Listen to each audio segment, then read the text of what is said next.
Memorial Day is a great occasion to reflect back on all the brave men and women who sacrificed everything for our freedoms. It's great. Absolutely, absolutely. We appreciate it very much, and thank you for that. And hope you had a good weekend. The family's doing well. How's the princess? She's doing good. She had a good day yesterday. Went to the pool and got to relax. She's glad she's done with third grade and ready for the summer. Wow, down to third grade. I'll tell you what. Yeah. Yeah. Well, it's interesting too because it's already starting with us because I saw my little granddaughter and she's 4 and getting ready to go to pre-K, and I'm like, pre-K? She was just born like yesterday. Yeah, it's crazy how time goes by so fast. It does, absolutely on that. So, this is of course sorry, I entered all these different things on here, so I'm assuming. I guess the holidays have been upon us, and now everybody has cheated or eaten unhealthy or whatever they have to do. Did you find a lot of that gorging during the holiday season? I suppose there are some, but not really. I mean, some people probably have some things that aren't on their normal routine, but it's like people are eating jacked up 24/7, 365 anyway, so what they do over a weekend really doesn't matter. I guess If your lifestyle is all messed up and you're overweight and dying from all these different diseases because of what you do every day, you don't sweat the holidays, Might as well eat your cake on the holiday or whatever you're going to do, because it don't matter if the rest of the week and the rest of the month's jacked up. Not going to make. Well, let's talk about, speaking of, different times and areas and zones and stuff, let's talk a little about the fat burning zone. Yeah. That sounds like it's like a movie or something. That's an old classic, the fat burning zone. That's one of those. On TBS tonight, the fat burning zone. The zone. The zone. Another episode of Eric Dempsey's Resolution Fitness Hour in the fat burning zone. It's kind of like the Twilight Zone, but the big thing is it's like the fat burning zone's been a setting on treadmills for the last 1,000 years, right? I mean, everybody goes to the gym and works in their fat burning zone to get rid of all the fat and stuff. But the reality is there is a fat burning zone, but it's not the setting on the treadmill. That's one of the myths of the universe. And the funny thing is where do you actually, the fat burning zone, where you burn the highest degree of fat, at one particular intensity level, is actually like when you're sitting on the couch and watching the game.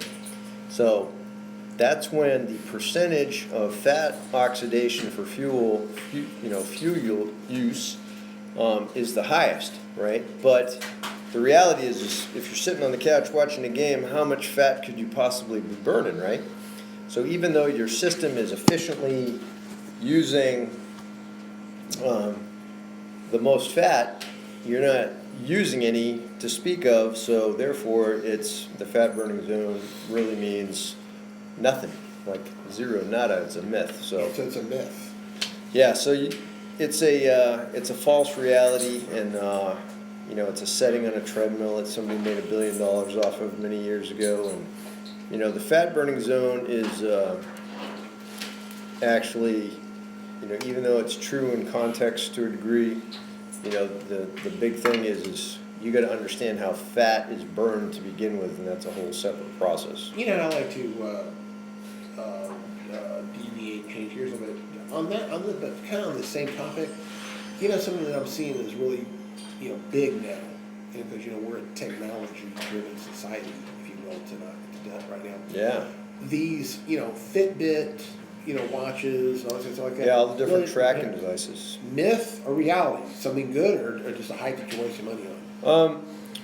Well, for the most part, depends on how you use it, right? But most people track calories burned, with these Fitbits and all these other things, but they don't track how many calories they ate, or they don't track how many calories they're supposed to eat. So how many calories were you supposed to burn? When you're talking about a math equation, you're measuring these calories burned because theoretically you're supposed to, burn more than you take in, right, for weight loss. It's a simple math, but if you don't know how much you ate, then how do you know if what you burned or not makes a difference? Because if you don't have the entire equation for the math problem, you know, once again, you come up with no answer because you're only getting part of the equation, right? You're getting calories burned, calories expended during that one period, but you're not getting, you know, you don't have anything to base it off of because how much did you eat that day? You know, so your calorie expenditure versus calorie, you know, intake, the entire equation has to be tracked. So, but people don't. They just track what they burned. And then what did you burn? A calorie is just a calorie, right? If you burn 500 calories, well, where did those 500 calories come from? A calorie is just a measurement of heat, you know, a unit of measure. So what did you burn? Did you burn, you know, bricks, feathers, fat, you know, lean body mass, fat mass? What did you burn? And, you know, so the big thing is people don't understand there's a lot more to it than just calories and whatnot. You know, it's the whole thing with the calorie thing. If you're tracking calories burned, I recommend you better start tracking what you're eating and get a clue as to what it's all for, because everybody posts like, oh, I burned 500 calories. Okay, so how much did you eat that day? You know, I mean, nobody knows. And so it's just kind of something that if you did it right, it could be valuable, but for most people, they don't do it right, so therefore it's irrelevant, actually. It has no really tactical bearing on the solution, because if you're not tracking all the numbers, then what you're running the risk of is all those calories burned is coming from lean body mass instead of fat, and therefore you're getting skinny fat, you're getting sarcopenia and osteopenia, the loss of bone mineral density, the loss of muscle mass, and you know, you're retaining body fat, so that's where the skinny fat thing comes from. So it's really, it's a complicated thing, and most people just can't grasp anything beyond I burned 500 calories. That's all they get, so whatever, you know. It's like, yeah, people are making billions of dollars off of it, but it's really, unless you know the whole equation, all that stuff is a waste of time, you know. It's really it's not cheap. I No, can say that. it's and you know, it's all these different things on your watches and your tablets and your phones and your forehead and your arm and your this and your that. You know, nothing works because. Hello, Lori. Thank you for joining us. Hi, Lori. And so the Fitbit thing is cool if you do the whole thing. If you do not just Fitbit, but any of those data tracking things, you got to do the whole thing. Like you either track all the numbers. That's like doing a math problem with just half of the equation. It doesn't work. So long term, it'll fail. 706-940-0541, 940-0541, area code 706, if you want to call and ask Eric. Eric is a certified weight loss expert and certified weight loss nutritionist. He's a academician, a personal trainer, fitness expert, and you know, you can't, this is an opportunity to, he comes in here free of charge for an hour each week, and can give you the advice that you're looking for and can help you with that. Yeah. Let me ask you something that I was just thinking about this weekend. That you know, getting back to the you know, you were talking about technology and things like that. I think that the two, when you say two, you know, people could become, I guess, rationalize using something like that, saying like, oh, I made this particular number on my watch, and my watch says, you know, I did this, so therefore I did it, you know. Right, yeah. Well, that's what they do. It's one of those things, kind of like it makes you feel good because you accomplished something.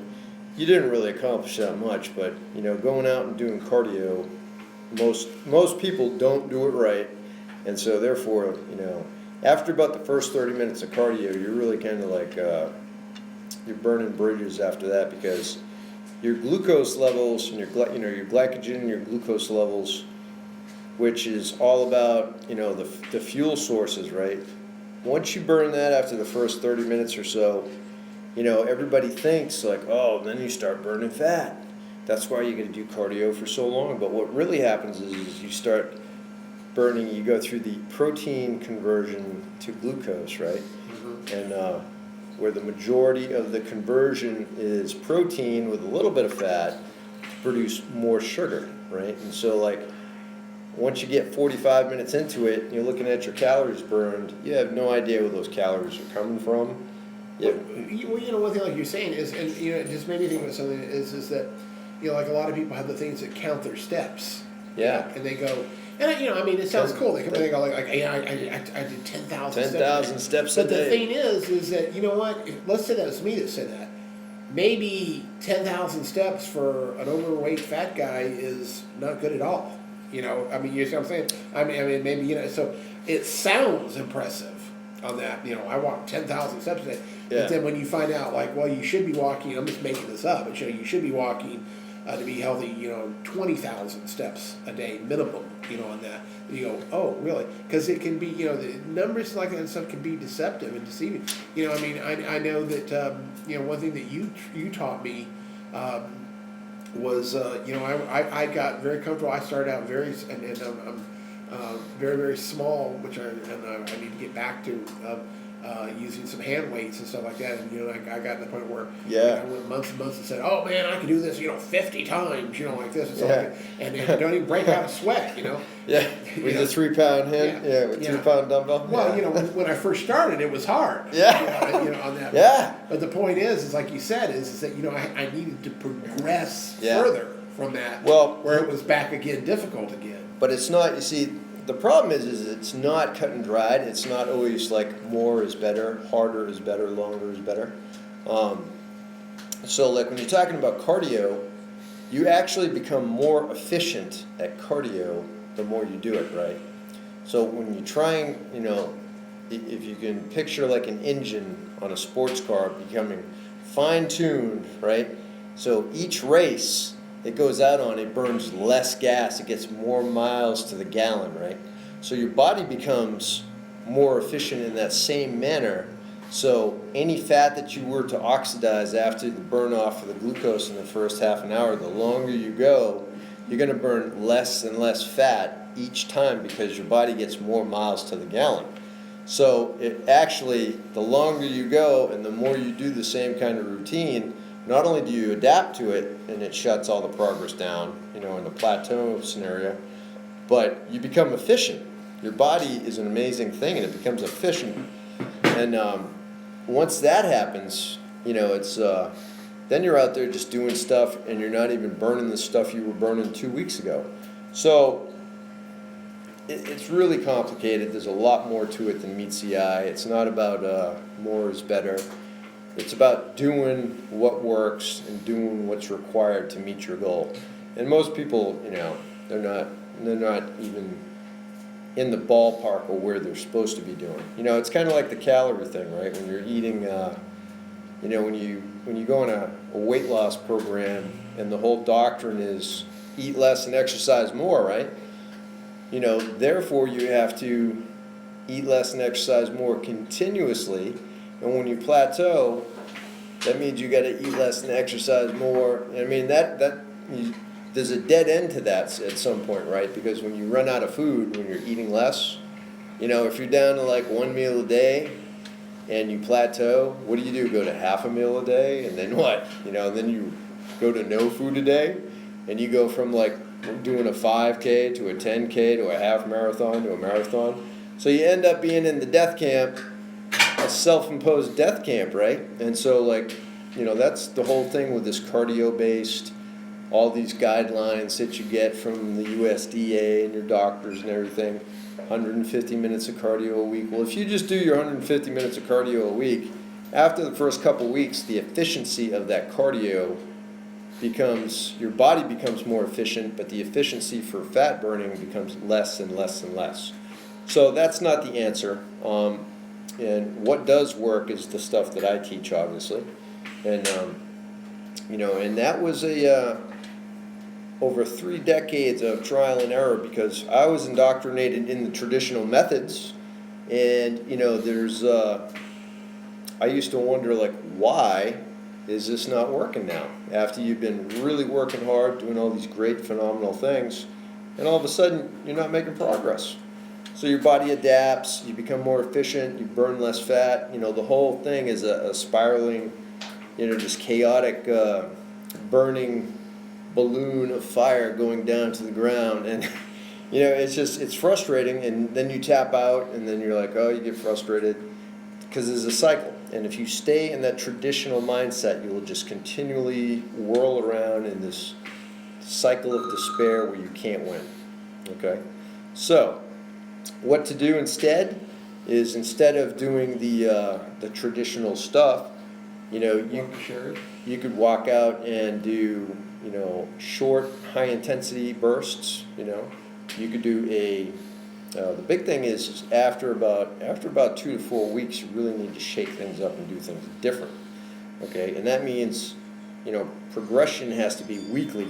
You know, you got to look at like a 5% progression, roughly 5% in your strength training and your cardio. And I would reverse the guidelines. Say, you know, like 150 minutes of cardio a week. They want you to do it like 5 to 6 days a week and everything. But what I would actually do is reverse that. I would do resistance training all that time and do the cardio stuff, you know, on the off days, because you don't need that much cardio, number one. And number two, you get way more bang for the buck when you're doing strength training and resistance training, because if you've never done it, okay, all you got to do is, you know, lift weights faster if you want cardio.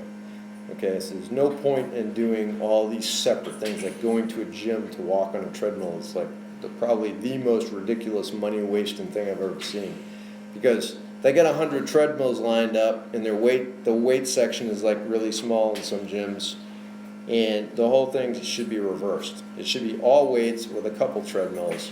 And when you get on the treadmill, how about this? How about doing sprints on it? Sprints, moving fast, right? Exerting yourself. Either walk slow or sprint. The in-between stuff where you do this long distance, steady paced kind of cardio is actually the most inflammatory and the least effective, with the least transference of any benefit. And so, but the next class I've been working on, I'm going to do a video on the three phases of fat loss when you're using cardio. And that involves mobilizing fatty acids out of the fat cells, transporting the fatty acids through the bloodstream, and getting the fatty acids into the muscles so they can be burned or oxidized at the mitochondrial level of the muscles. Right now you're talking about cellular level stuff way down in the trenches, right? But that's what you got to do to actually burn fat. Because people, you know, burn calories, burn fat. What's that all mean? Burn calories. What do? Pour gas on it and light it on fire? I mean, like, how do you burn fat? So fat is oxidized, you know, and there's a bunch of big words for it, and I try to keep it simple, you know. I prefer the educated caveman version, you know, small syllable words that are easy to say without coffee and stuff. And if I got to bust open the book and start looking in the thesaurus and how to pronounce crap, you might as well forget it, right? So you want to keep things simple, and you want to look at, you know, fat burning and muscle building are the two main things that you want to do. And that's going to cause you to look better, feel better, and perform better, right? So, you know, why would you want to do anything that doesn't do that? Okay, traditional cardio, traditional dieting, none of that stuff does the, you know, burn fat, build muscle, look better, feel better, and perform better, which is what you're really trying to do. When you look at any fitness goal, that's really all you're trying to do, is burn fat, build muscle, look better, feel better, and perform better. That increases your quality of life, it increases your health, it increases everything, all good things in the universe, right? That makes you feel better, you know, psychologically, physically, you know, and, you know, that'll put you in a better spiritual realm as well, right? So pretty much resistance training is the key. The cardio stuff, you know, if you're doing resistance training on a regular basis, for the most part, cardio, you can ask any of my clients when they get their cardio, when they're doing any set of any exercise, they're doing cardio. And so if you're talking about fat burning, then you want to talk about minimal rests, you know, very total body, multi-joint, compound movements that really create a metabolic effect or a disturbance in the force, you know. And you want to be able to execute these high-intensity, short-duration workouts that really work everything all at once and create a big metabolic distress on the system, causes your body to massively adapt by burning fat and building muscle. Okay, Totally different concept than your traditional cardio where you're just basically out on a death march, wasting away. And you're literally wasting away like stuff that keeps you alive. Okay, you're talking about bone mineral density loss, you're talking about muscle loss, water loss, connective tissue, organ tissue, all the stuff that you need, right? You don't need to be speeding yourself well on the way to chronic inflammation by doing all this bad cardio. So cardio has to be done in its proper sequence too in order to get the maximal effect. So cardio. So in order to mobilize, transport, and oxidize fat, you have to use the 3 different intensity levels of cardio, which is simply low, medium, and high, right? The sequence in which you do that is what invokes the 3 phases of fat loss. So you see there's a lot to this. There's a lot more to it than just eat less, exercise more, go out and do your cardio. There's so much more to it, That's why, they have all these degrees and stuff, My Master of Science degree in exercise science covered this stuff in ad nauseum detail, like far more than I ever wanted to ever look at it again. And I wrote my graduate school paper on the time effective exercise intensity for fat loss. Say that 10 times fast. The time efficient exercise intensity for fat loss, which of course ended up being high intensity training. Okay? Something that takes you 8 hours to do, like regular cardio, like I'm going to go out and walk for, 3 hours every day. Nobody's going to do that, especially if you have any kind of life and you're busy, right? Number 2, that's pointless. It's not going to do what you want it to do. That's going to make you skinny fat. It's going to make you just, unhealthy, and it's going to do a lot of bad things to you. Number 3, why do that when you can just do 10 minutes? You could do 10 minutes. I teach people how to do high intensity training. And when we're talking about high intensity, that's relative to your fitness level, right? Everybody's like, well, I can't do high intensity because I'm not there yet. But you can do high intensity.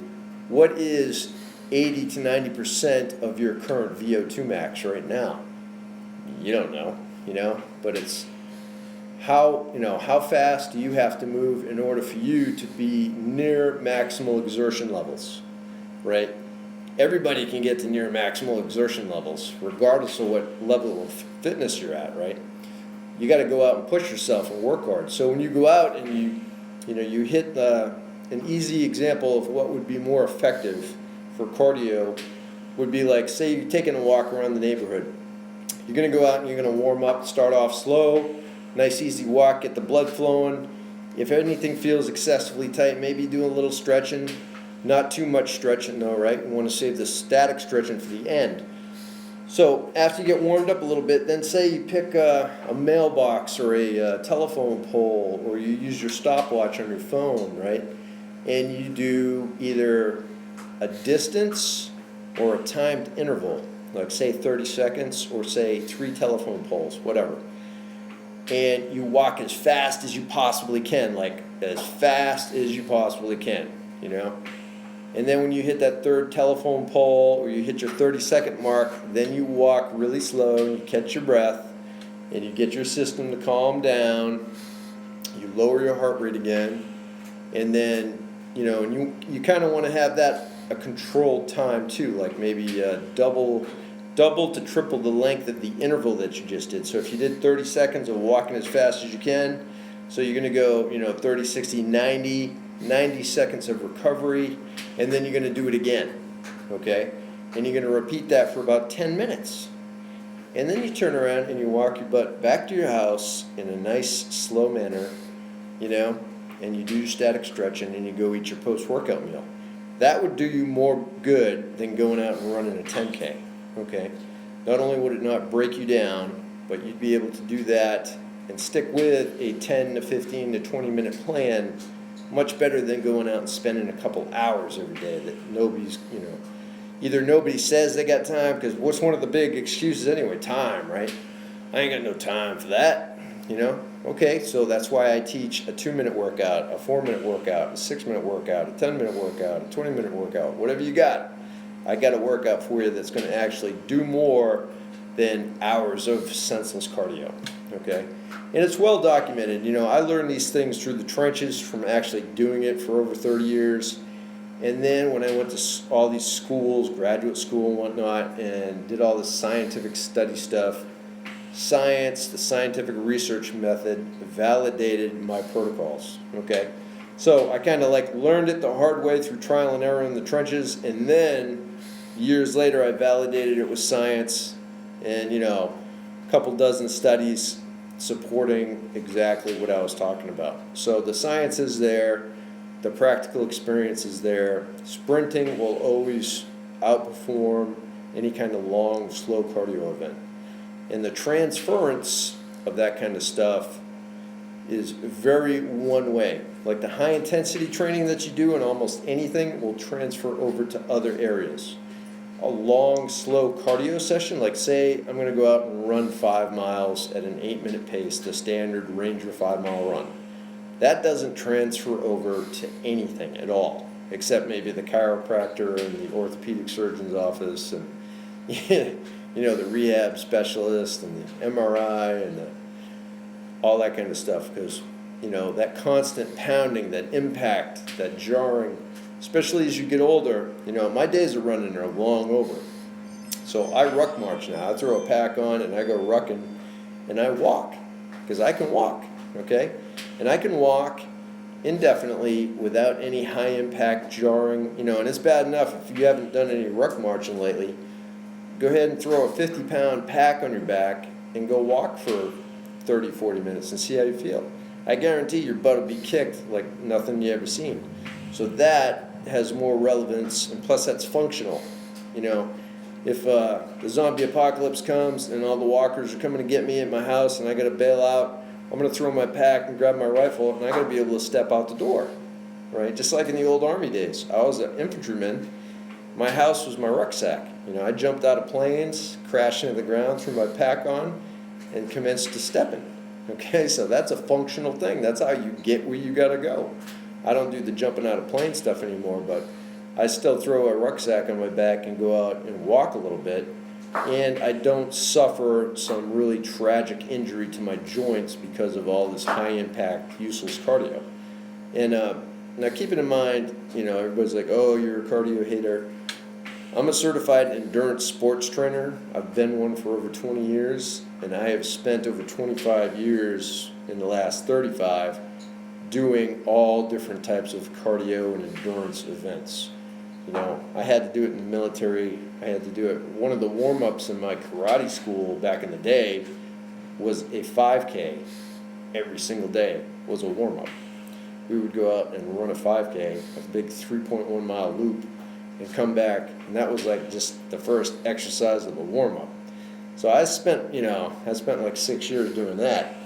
And that, well, whether that's relevant or good or not, that remains to be seen.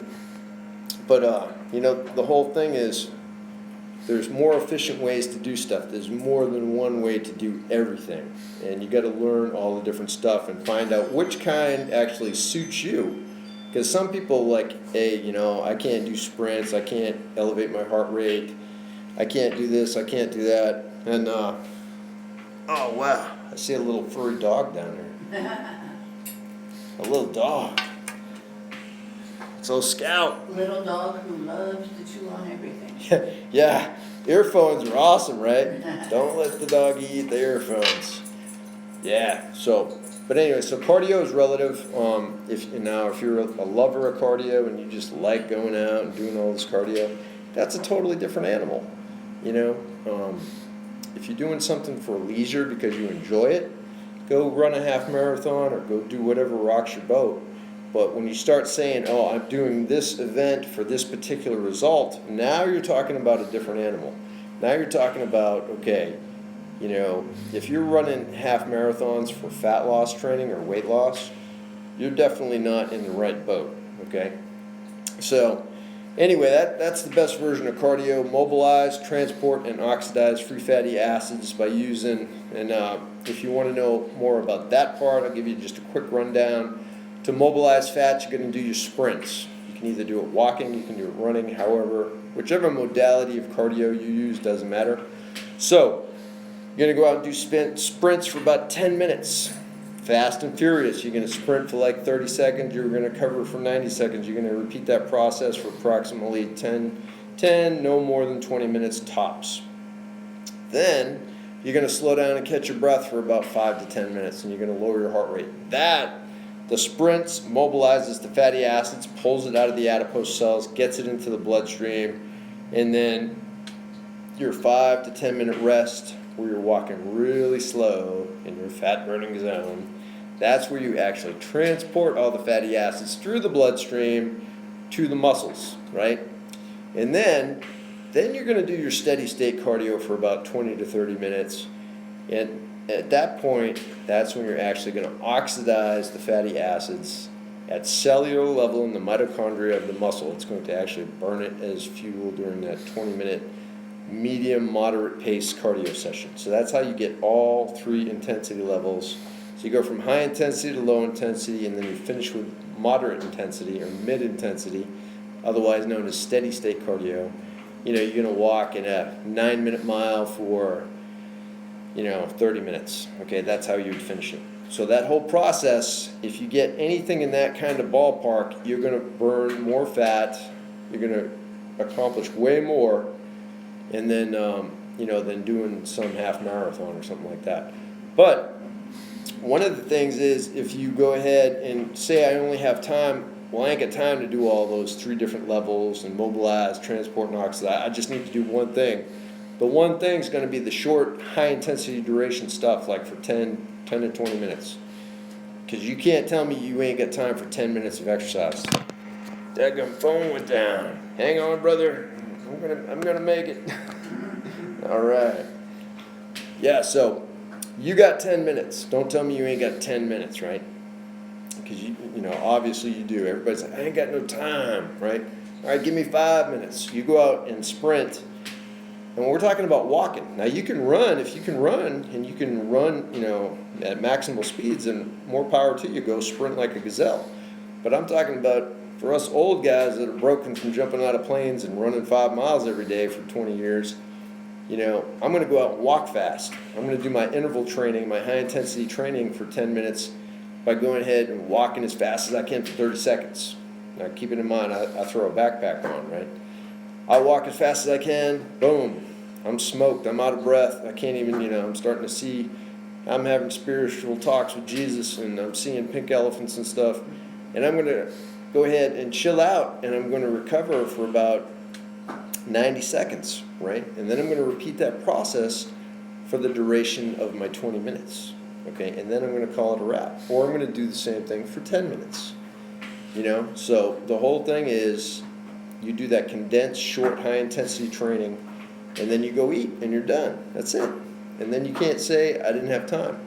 If you want to do the longer one, then you do all 3 phases, right? You do the mobilize, transport, and oxidize. Now, you can contact me if you want more information on that stuff. But that's some really good information that I learned a long time ago. And that came from an old program that I really love that I'm trying to bring back. And that was called the Warp Speed Fat Loss Program.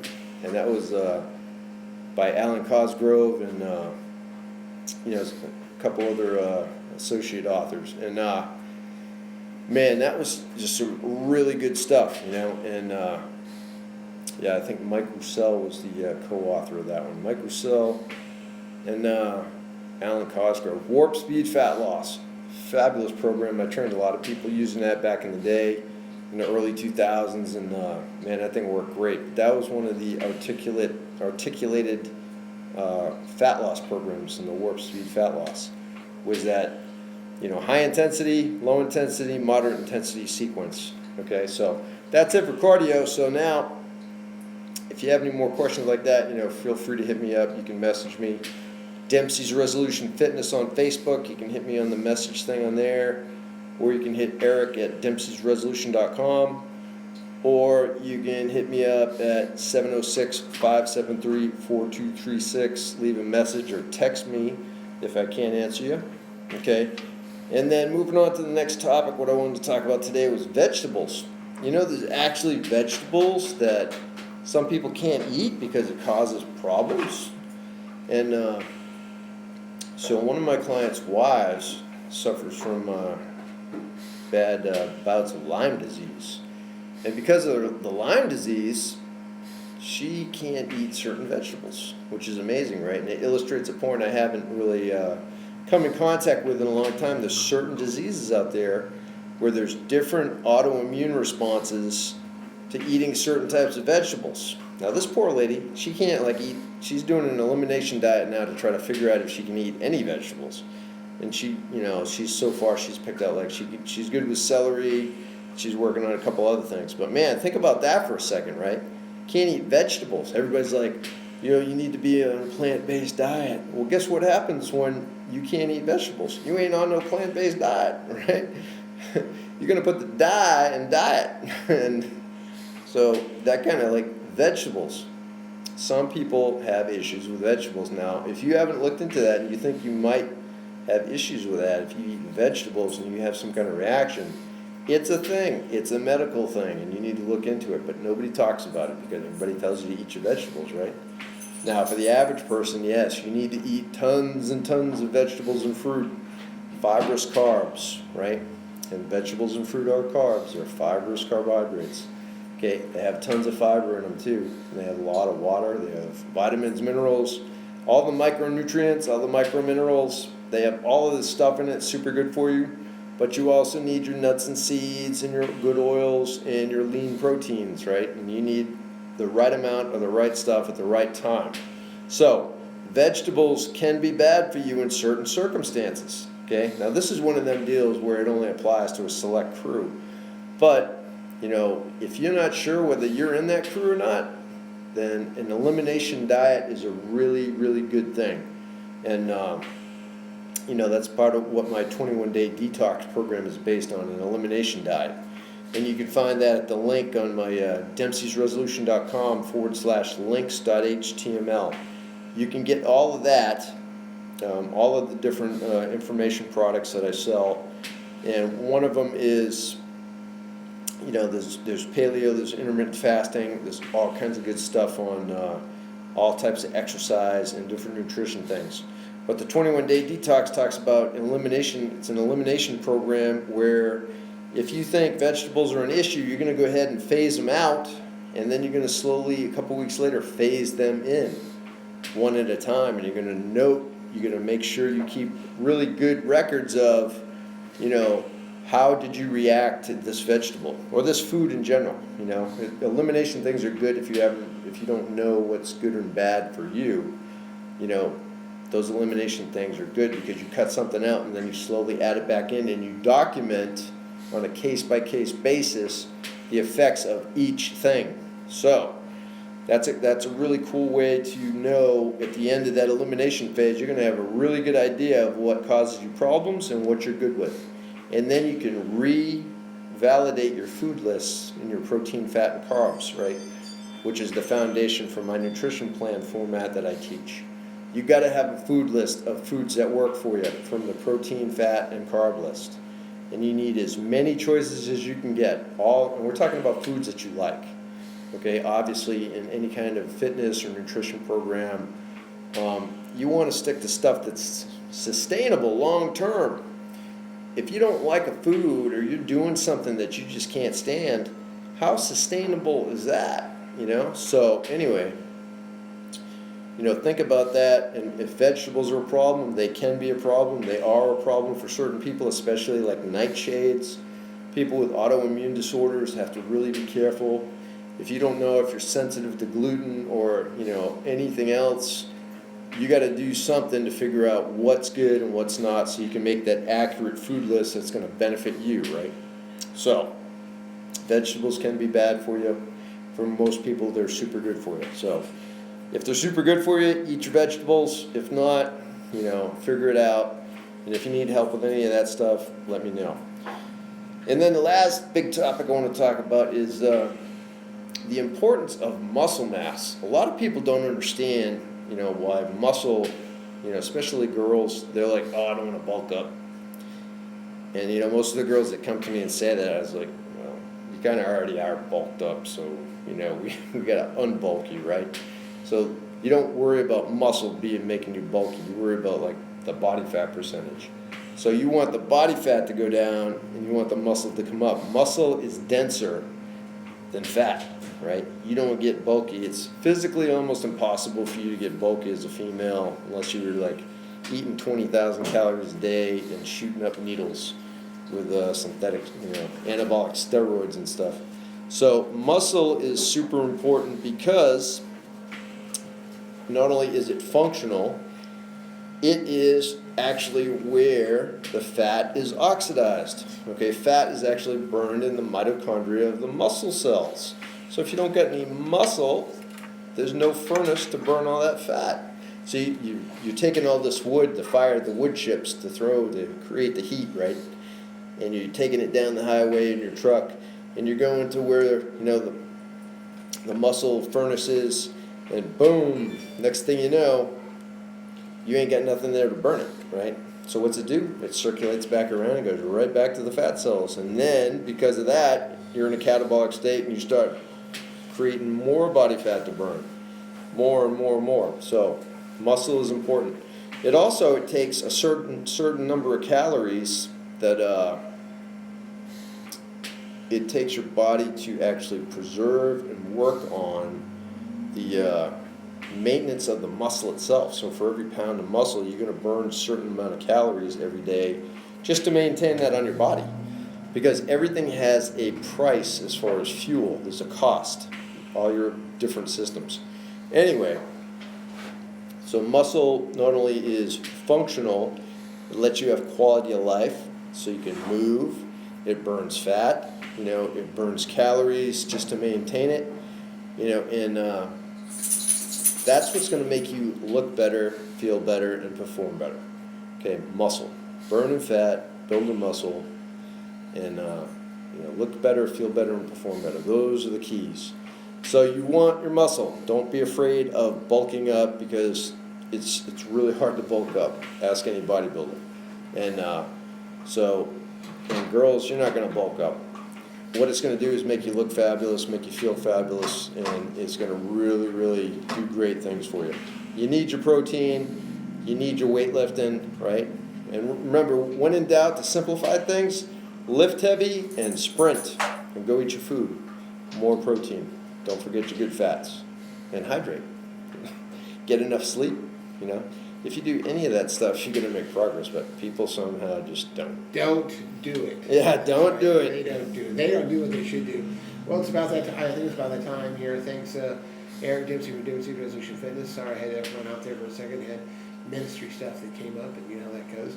But you're Eric Dempsey from Dempsey Resolution Fitness every Tuesday here on the Ranger's Gotta Country Show. Yeah. That's right, from 1 to 2 p.m. here. So stay with us, and we're now going to be going to YouTube starting next week with this show. Yeah. And we would have done that today if we would have done here just a little bit of it, but not us. You Well, I got it on mine. That's YouTube. Excellent. Okay. Yes. All right, sounds good. Well, we appreciate it, and have a great week, and stay healthy. Real quick, a phone number for everybody, please. 706-573-4236. Email is eric@dempseysresolution.com. And you can message me on Facebook at Dempsey's Resolution Fitness. Peace out. See you next week. All right. And we'll close out here with the famous Colonel